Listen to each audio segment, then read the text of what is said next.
This Chinese-owned factory in Senegal manufactures trousers, shirts, and shorts sold in U.S. stores, feeding what manager Mohammed Sarr describes as Americans' appetite for fast fashion.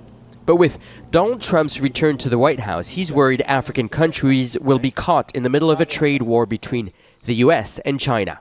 I work for the Chinese, but I chase after the Americans. They're the customers, and the customer is always key. We have to keep the Americans satisfied because our link to the Chinese is only the raw material, the fabric. If our leaders reopened local fabric factories, we could easily move on from the Chinese, but we can't afford to lose the customers. Under the African Growth and Opportunity Act, countries on the continent can export goods to the United States duty-free. It takes just 14 days for the clothes made in West Africa to reach American shores, compared with the 9 months it takes for shipments from China. Senegalese workers here produced over 1 million garments, all destined to the United States. They were sent just 2 weeks ago. There is enormous potential here, but look at the factory floor now.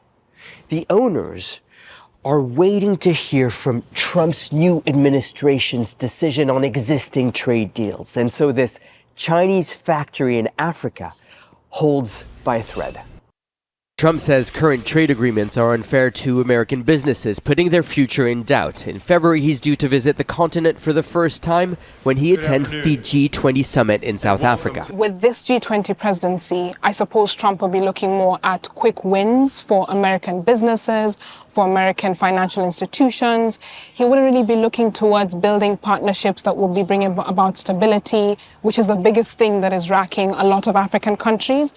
Trump's return to power comes as West African nations sever ties with the U.S. for Russia, and U.S. support for Israel strains African relations further.